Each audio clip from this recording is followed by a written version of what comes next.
ಹೋಗ್ಲಿ ಅಸಲಿಗೆ ಹಕ್ಕಿಕತ್ತೇನು 2020ರಿಂದ ಬೆಂಗಳೂರಿಗೆ ನಡೆದೇ ಇಲ್ಲ ಎಲೆಕ್ಷನ್. ಎಸ್, ಆ ನಿಟ್ಟಿನಲ್ಲಿ ನಾವು ಮತ್ತಷ್ಟು ಅಪ್ಡೇಟ್ಸ್ ನೋಡ್ತಾ ಹೋಗೋಣ. ಏನಿದೆ ಸದ್ಯದ ಟಾಪ್ ಸ್ಟೋರಿ ಅಪ್ಡೇಟ್ಸ್? ಹೌದು, ಚುನಾವಣೆ ನಡೆದಿಲ್ಲ ಕಳೆದ 6 ವರ್ಷಗಳಿಂದ. ಈ 6 ವರ್ಷ ಬೃಹತ್ ಬೆಂಗಳೂರು ಮಹಾನಗರ ಪಾಲಿಕೆ ಹೋಗಿ GBA ಗ್ರೇಟರ್ ಬೆಂಗಳೂರು ಅಥಾರಿಟಿ ಅಂತ ಹೇಳಿದ್ದಷ್ಟೇ ಬಂತು, ಮತ್ತೆ ಬೇರೇನು ಬಂದಿಲ್ಲ. ಚುನಾಯಿತ ಜನಪ್ರತಿನಿಧಿಗಳು ಇಲ್ಲದೆ ಬಡವಾಗಿದೆ ಬೆಂಗಳೂರು. ರಾಜ್ಯ ಸರ್ಕಾರಕ್ಕೆ GBA ಎಲೆಕ್ಷನ್ ನಡೆಯೋದು ಬೇಕಿಲ್ವೇನೋ ಅನ್ನುವಷ್ಟರ ಮಟ್ಟಿಗೆ ತಾತ್ಸಾರ ಏನಾದರೂ ಇದೆಯಾ? ಪದೇ ಪದೇ GBA ಚುನಾವಣೆ ಮುಂದೂಡ್ತಾ ಇದೆ. ಬೇರೆ ಯಾರು ಅಲ್ಲ, ಅದೇ ನಮ್ಮ ರಾಜ್ಯ ಸರ್ಕಾರ. ಪರಿಸ್ಥಿತಿಗೆ ಅನುಗುಣವಾಗಿ ನಾನಾ ಕಾರಣಗಳನ್ನು ನೀಡ್ತಾ ಇದೆ ಅನ್ನುವ ಆರೋಪವನ್ನು ಹೊತ್ತಿರೋದು ಕೂಡ ಇದೇ ನಮ್ಮ ಸ್ಟೇಟ್ ಗವರ್ಮೆಂಟ್. ಈಗ SIR ನೆಪವೊಡ್ಡಿ ಎಲೆಕ್ಷನ್ ಮುಂದೂಡಿಕೆ ಮಾಡುವಲ್ಲಿ ಒಂದು ತಕ್ಕ ಮಟ್ಟಿಗೆ ಯಶಸ್ಸನ್ನು ಕಂಡಿದೆ. ಆಗಸ್ಟ್ 31ರೊಳಗೆ ನಡಿಬೇಕಾಗಿದ್ದಂಥ ಎಲೆಕ್ಷನ್ ವರ್ಷದ ಕೊನೆಗೆ ಮುಂದೂಡಿಕೆ ಆಗಿದೆ. ಡಿಸೆಂಬರ್ 31ರೊಳಗೆ GBA ಎಲೆಕ್ಷನ್ ನಡೆಸುವಂತೆ ಸುಪ್ರೀಂ ಡೆಡ್ಲೈನ್ ಕೊಟ್ಟಿದೆ. ಈ ಹೊತ್ತಲ್ಲೇ ಮೆಗಾ ಒಪಿನಿಯನ್ ಸಮೀಕ್ಷೆ ನಡೆಸಿದೆ ನಿಮ್ಮ ಅಶ್ವವೇಗ.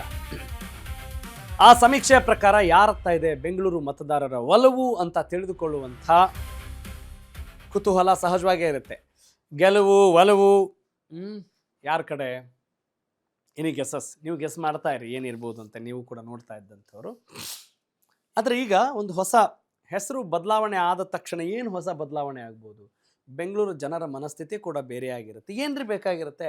ನಮ್ಗೆ ಬೇಕಾಗಿರೋದೇನು? ಅದು ಬೆಂಗಳೂರು ಚುನಾವಣೆ ಆಗಿರ್ಬೋದು ಅಥವಾ ಇನ್ಯಾವುದೋ ಮಂಗಳೂರು ಚುನಾವಣೆ ಆಗಿರ್ಬೋದು. ಯಾವುದೇ ಚುನಾವಣೆ ಆದರೂ ಕೂಡ ಅಲ್ಲಿರೋದು ಜನ ಅಲ್ವಾ?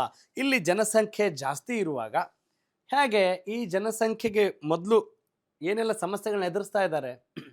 ಬೇಸಿಕ್ ಆಗಿ ಬೆಂಗಳೂರು ಅಂದರೆ ನಮಗೆ ಏನ್ರಿ ನೆನಪಾಗುತ್ತೆ? ಏನಂದ್ರಿ? ಕರೆಕ್ಟ್, ಟ್ರಾಫಿಕ್ ಅಲ್ವಾ? ಸಿಕ್ಕಾಪಟ್ಟೆ ಸಮಸ್ಯೆ ಇದ್ದೇ ಇರುತ್ತೆ. ಆಮೇಲೆ ಮಳೆ ಸಮಸ್ಯೆನೂ ಇದೆ. ಆಮೇಲೆ ಟೌನ್ ಪ್ಲಾನಿಂಗ್ ನೀಟಾಗಿ ಆಗಿಲ್ಲ ಅನ್ನೋ ಒಂದು ಮಾತಿದೆ. ಪ್ರತಿ ಬಾರಿ ಮಳೆ ಬಂದಾಗಲೂ ಕೂಡ ಯಾವ ರೀತಿ ಸಂಕಟ ಸಮಸ್ಯೆ ಅನುಭವಿಸ್ತಾರೆ. ಆ ಟೈಮಿಗೆ ಒಂದಿಷ್ಟು ನಾವು ಸುದ್ದಿ ಮಾಡಿದಾಗ ಏನೋ ಅಧಿಕಾರಿಗಳೇನು ದೊಡ್ಡದಾಗಿ ಕೆಲಸ ಮಾಡ್ತಾರೆ ಅಂತ ಪೋಸ್ಟ್ ಕೊಡ್ತಾರೆ.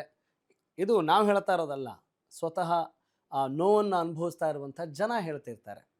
ಹೀಗಾಗಿ ಬೆಂಗಳೂರು ಜನರ ಒಂದು ಸಮಸ್ಯೆಗಳಿಗೆ ಕಿವಿ ಕೊಡಬೇಕಾಗತ್ತೆ, ಪರಿಹಾರ ಕಂಡುಕೊಳ್ಬೇಕಾಗತ್ತೆ. ಎಲ್ಲವನ್ನು ಬರೀ MLA MP ಗಳೇ ಎಲ್ಲವನ್ನು ಗಮನ ಹಾಕೋಕ್ಕಾಗತ್ತಾ? ಇಲ್ಲ.